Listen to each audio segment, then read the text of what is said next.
আপনার কাছে সব কিছুই আছে, বাট এই একটা জিনিস যদি না থাকে না, আমি মনে করি আপনি পুরুষ হিসেবে এই দুনিয়াতে অ্যাকচুয়ালি মূল্যহীন। আপনাকে কোনো মানুষই ভ্যালু দিবে না। ইভেন আমি নিজেও এই জিনিসটাকে অ্যাকচুয়ালি ফিল করতে পেরেছি, বা আমার অনেক এক্সপিরিয়েন্স, বা আমি সব জায়গায় থেকে জিনিসটাকে অ্যাকচুয়ালি ধরতে পারছি, যে বিষয়টা আমি আজকে আপনাদের সাথে এই ভিডিওতে অ্যাকচুয়ালি শেয়ার করব। হ্যালো ভিউয়ার, সবার কী অবস্থা, সবাই কেমন আছেন? আই হোপ সবাই ভালো আছেন। আজকের ভিডিওর টপিকটা ছিল যে কেরিয়ার ছাড়া পুরুষ অ্যাকচুয়ালি মূল্যহীন। তো চলুন আজকের মূল ভিডিওটা আর দেরি না করে শুরু করা যাক। ইভেন আজকে আমি অন্য কারো ঘটনা না, আমি আমার নিজের লাইফের এক্সপিরিয়েন্সটাই আমি আপনাদের সাথে শেয়ার করব। আজকে যদি আমারই একটা সুন্দর ক্যারিয়ার বা একটা সুন্দর যদি একটা ফিউচার হতো, বা আমি যদি একটা সাকসেসফুল অনেক বড় এন্টারপ্রেনিয়ারই হতাম না কেন, তাহলে কিন্তু আমার ভালোবাসার মানুষটাকে আমি অ্যাকচুয়ালি কোনোদিন হারাতাম না। এই টাকার জন্য বা এই ক্যারিয়ারের জন্য বা এই সাফল্যের জন্যই কিন্তু দুনিয়াতে এত প্রবলেম হচ্ছে। এই যুগে কিন্তু ক্যারিয়ারের জন্যই কিন্তু ভালোবাসার অ্যাকচুয়ালি ছাড়াছাড়ি হয়, বা পরকীয়া হয়, বা অন্যান্য অনেক সমস্যা হয়, এই একমাত্র এই ক্যারিয়ার বা এই সাফল্যের জন্য। একটা মেয়ের বাবা আপনাকে তার মেয়ে কেন দিবে, তাই না? আপনার কি যোগ্যতা আছে তাকে বিয়ে করার জন্য বা তাকে খাওয়ানোর জন্য? হয়তো মনের ভালোবাসা 2 দিন থাকে, তারপরে যখন আপনি যাকে ঠিক মতো ব্যালেন্স করতে পারবেন না বা রাখতে পারবেন না, তখন কিন্তু সে মানুষটা একসময় চলে যাবে। দিন শেষে কিন্তু এই ক্যারিয়ারের পিছনেই কিন্তু আমরা সবাই ছুটে আসতেছি। আরেকটা ঘটনা আমি আপনাদের সাথে আজকে শেয়ার করবো এই ভিডিওতে।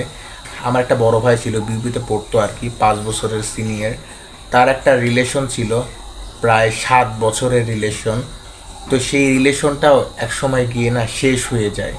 ওই মেয়েটা বা ওই আপুটা একটা স্ট্যাবলিশ ছেলেকে যে বিয়ে করে, আর এই ভাইয়াটা একদম মেন্টালি বলতে গেলে সিক হয়েছে। এতটা খারাপ লাগে তার ভিতরে, বা ভিতরে সে এতটা শক পায়, যার কারণে সে আর কোনো কিচ্ছু থেকে আমাদের ফোকাস করতে পারে না। এখন মোটামুটি একটা রিকভার বা এরকম লেভেলে আসছে।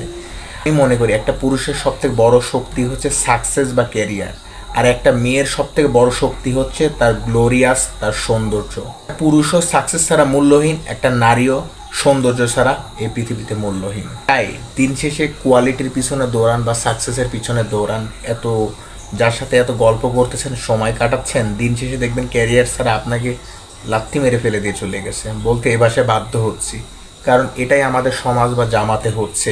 আমার চোখে দেখা প্রায় অসংখ্য মানুষের এরকম অবস্থান হয়েছে, ক্যারিয়ারের কারণেই মানুষ অ্যাকচুয়ালি ধ্বংসের পথে যাচ্ছে, বা তাদের ভালোবাসাটা কিন্তু আলাদা হয়ে যাচ্ছে।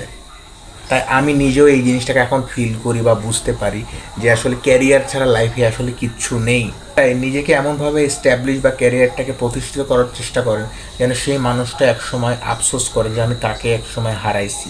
আর আম্মু একটা কথা আমাকে সবসময় বলতো কি জানেন, যে বাবা, লাইফে যখন ক্যারিয়ার হবে না তোর, তোর পিছনে কত মেয়ে দৌড়াবে তোর কোনো আইডিয়াও নেই। বাট এখন যদি তুই এই সময় এইসব করতে যাস না, তুই লাইফে সব কিছু হারাই ফেলবি, নিজের জীবনের সময়টা নষ্ট করবি। তাই জীবনে সবার আগে সাফল্যের দিকে এগিয়ে যা, দেখবি সবাই তোর পিছনে দৌড়াবে। সেই মানুষটার ছবি দেখলাম, যে তার হাজব্যান্ডের সাথে অ্যাকচুয়ালি এমনভাবে ছবি উঠে, আমার ভালোবাসার মানুষটা দেখে এতটা আপসেট লাগলো। যে মানুষটাকে আমি এতটা ভালোবাসতাম, সে মানুষটা এমনভাবে বিহেভিয়ার বা চলাফেরা করে, মনে হয় যে তার জীবনে অতীত বলে অ্যাকচুয়ালি কিছু নেই। আমার কাছে মনে হয় না, এটা আমি অনেক ক্ষেত্রে দেখি যে মেয়ে মানুষের অতীত বলতে কিচ্ছু নেই। তারা খুব অল্প সময়ে অনেক কঠিন বিষয়কে ভুলে যেতে পারে বা মনে নাই রাখতে পারে। তাই পুরুষ মানুষের ক্যারিয়ার ছাড়া মূল্যহীন। ক্যারিয়ারের দিকে ফোকাস করেন, জীবনে একসময় সব কিছু পেয়ে যাবেন, সেটা আজ হোক আর কাল হোক। এই ক্যারিয়ারের জন্য এই দুনিয়াতে এত সমস্যা হচ্ছে। তো এই ছিল আজকে ভিডিওটা। তো ভিডিওটা কেমন লেগেছে সেটা কমেন্টে জানান, আর ভিডিওটা যদি আসলেই ভালো লেগে থাকে একটা লাইক তো অবশ্যই দিবেন, আর চ্যানেলটিকে অবশ্যই সাবস্ক্রাইব করবেন।